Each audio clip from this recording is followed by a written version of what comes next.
So first let's talk about the marquee tools. There's the rectangular, elliptical, and then single row and single column marquee tools. Now you notice these last two don't have the letter M beside them because that's frankly because they're not very commonly used. It's pretty far-fetched to think that you would be using this on a regular basis. Now the other thing is you might think at first, well, why would I want to use the rectangular marquee tool because, like in this photo, I don't have anything to select that's rectangular.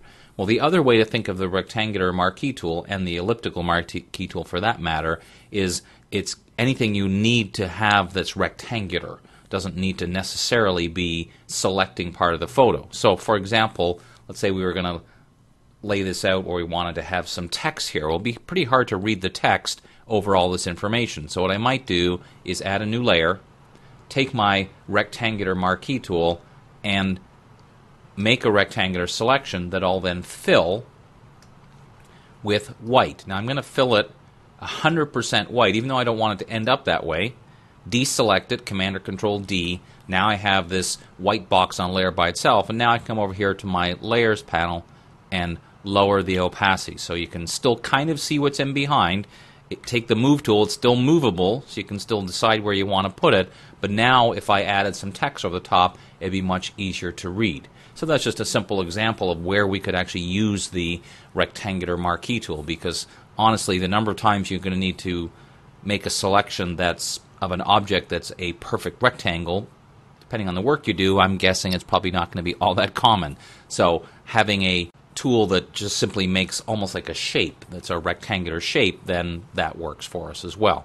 Now, let's go back a step here. Let's pretend for a moment. Let's pretend that I was drawing with my rectangular marquee tool, and then I realize it's not quite in the right place. Well, without letting go of my mouse, if I hold down the space bar, it lets me reposition. Now, if I was doing this on a separate layer, I wouldn't need to do this, but let's say for the sake of argument that I was just going to do it right here on the background, which by the way I wouldn't highly recommend, but just for the sake of argument, holding on the space bar as long as your mouse is active lets you position it.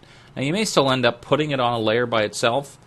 It's just while you're trying to figure out the right size, that's a pretty good little shortcut to use. So at this point, even though I didn't make a layer first, it doesn't really matter. As long as I have my selection, then I can go ahead, make a new layer, and do my fill command or whatever it is I want to do next. Let's fill it with black this time, just for the sake of argument. Deselect it, Command Control D, lower the opacity to get that kind of screened look. Now, the same theory applies, of course, to the elliptical marquee tool. Drag to make an oval. Now, one of the keyboard shortcuts you'll probably won't be surprised to know is if you, with either of these two tools, if you hold down the Shift key, it constrains. So if you want a perfect circle, hold down the Shift key as you drag, and it will make a perfect circle. Then we'll have our selection which we can do something with. Now let me show you an example of one of the ways people use that elliptical marquee tool is to make a special effect. So let's add a curves adjustment layer. And all we're going to do in this curves adjustment is drag this way down till it makes it really dark. Every time you use an adjustment layer, it has a layer mask associated with it. So let's take our elliptical marquee tool, just make a big oval that we'll use that same spacebar trick to kind of position it. Now remember the way a mask works. White is revealing the entire effects of this adjustment layer. So if I don't want the middle part to be darkened, I would fill that with black. So I would simply switch my colors around. I could use the keyboard shortcut since we use the fill command a couple times. Option delete on the Mac or Alt backspace will create this oval mask. Now right now it doesn't look very good because it's solid, or I should say has a very hard edge to it. Well, that's where we can use this masks panel, and we'll look more at this in more detail, but you can see after the fact we can feather the edge and also lower the density of it a little bit if we want to, and that creates this nice kind of vignette spotlight effect. So even though at first glance you might think on a regular day-to-day basis you might not use either one of these tools a whole lot, you can start to see as we start to play with it, these actually do become tools we use on a fairly regular basis. Now, one thing I did want to mention about these tools is that the options bar, we do have these options, normal, fixed ratio, or fixed size. As I said before, normal means click and drag anywhere and it'll create a rectangle or oval, depending on tool you're using, of course, of that size.